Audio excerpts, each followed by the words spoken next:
college in St. Augustine, Florida, Franklin College, and I worked in a restaurant downtown, and one evening, it was a very busy weekend, and so late at night there were people all walking around the streets, and I saw this man. It looked like a sandwich board, but I think it was cardboard that he had tied to his front and his back. The sign on the front read, "Christians are cannibals," and the sign on the back said, "Christians think you're going to suffer in eternity." In seminary, I was told to start my sermon with something that would grab your attention. So I hope that works. It grabbed my attention. And so I walked up to this man and I asked him, I said, what do you mean by this? What do you mean by your signs? And he just looked at me with a wry smile and he said, well, Christians eat the body of blood and eat the body of Christ and drink the blood of Christ, don't they? And then he said, and I'm not baptized, so I guess I'm going to suffer in eternity. And then he left and walked away. He wasn't interested in a conversation. I don't know if I could have had a conversation with him at that point. I was pretty confused by what he had said. But my reason for that story is that there seems to be some confusion out there about our sacraments in the church. Now, the one about communion I'd never heard before, so I'm not going to really talk about that one, but I have heard this about baptism, its purpose in our lives. And so today, because we are observing the baptism of our Lord Jesus Christ, I thought it would be pertinent to talk about baptism. So let's start in the beginning, or before the beginning, really. Baptism was a Jewish tradition, a Jewish ritual of repentance. And so the church adopted it because Jesus chose to participate in this. The ancient church took this up, and what they did was they formed a lengthy training process called catechesis. It was a years to 2 years long process of instruction in the faith. And our creeds, we think that our creeds are actually a curriculum for this training, this teaching. Now the candidates for baptism were invited to come to church. They could sit and listen to the first half of the service, but then after the sermon they were dismissed for further instruction. Now the reason that there was such a lengthy period of instruction is that the ancient church realized that it was in a world, in the Roman culture, in the Greek culture, that was so different than what the Christian faith was teaching. So the church needed a bridge to get people from the wider culture into the church, into the life of faith. They needed something to help people understand what exactly it was to be a Christian. What exactly they were choosing to live as in the world. The church recognized that they were choosing to live separately from the world, a different way of living than the wider culture supported. So they needed this instruction. Now, as the church grew in prominence and influence and became more ingrained in society over the centuries, this idea of baptism became lost. This idea that baptism is a choice.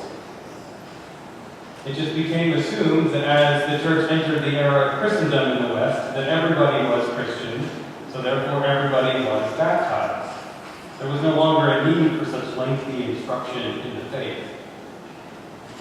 And so gradually, for the church to still uphold the importance of baptism, new theologies were formed, one of which said that baptism will grant you eternal salvation, eternal life, and that you will not suffer in eternity if you are baptized. And this idea is still with us in many ways, hence the story of the man at the beginning of the sermon.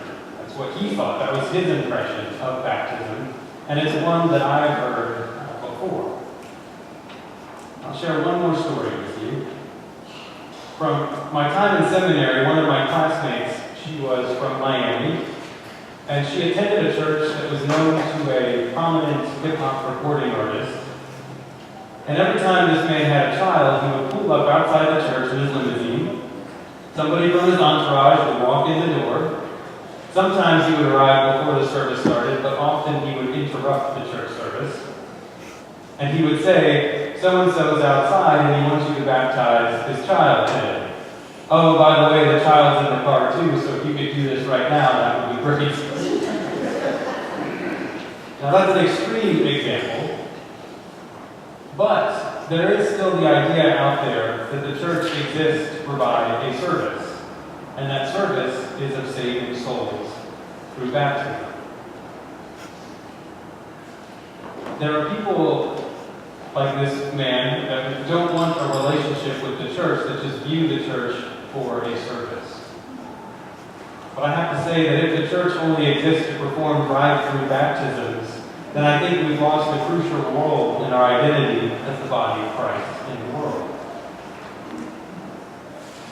Salvation is already ours. Salvation was won for us through the life, death, and resurrection of Jesus Christ. We, through our baptism, are committing to live into that life.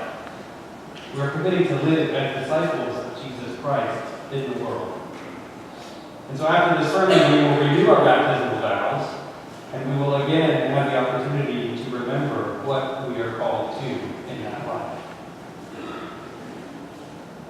But the church today finds itself in a position that is similar to that of the ancient church. We stand apart, in a way. It can no longer be assumed in society that everybody is a Christian.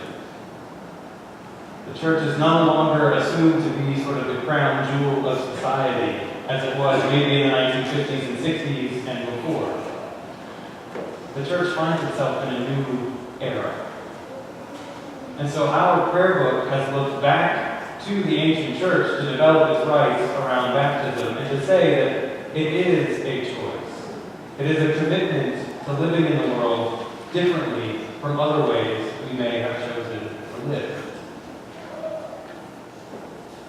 Now, our gospel reading today speaks about the wheat and the chaff.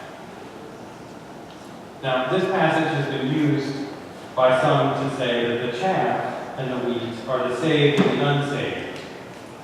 The chaff is where the wheat is started, hence the unsaved, and I think the phrase in there today is the unquenchable fire that they will be exposed to. But I believe that the chaff are those things in our lives that hinder us from a deeper relationship with God. The chaff is what obstructs our relationship with God. It's with us. It's not saying that I'm saved and you are not. The chaff is what hinders that relationship. And we all have it. We all have these things. We all have baggage we carry with us. And so one of the things that happens in baptism is we are welcomed into a community of faith, into a life in a community. And in our baptism, we say that we will support one another fully. We welcome the newly baptized into the community as we support them in that life. So take a look around a second. The support of Jesus Christ sitting next to you today is up here in the choir. It's all the way in the back, and Bryce up there with the camera. It is all around us in this place. And up here are these children that we have committed to supporting fully in their lives of baptism. All of us together have committed to support one another and can expect the support of each other in this life. It's a hard thing out there. There's much that can seek to separate us from the love of God and our relationship with God. But one thing we do is we gather weekly to replenish and renew ourselves. And in our baptism, in the renewal of our baptismal vows, we are saying that we, yes, want that support, need that support in our lives, and seek to be replenished, renewed into our baptismal identities. The support is sitting with us today. It's all of us. And that's why we come week after week after week. What is outlined in our vows and in the questions that are asked is the outline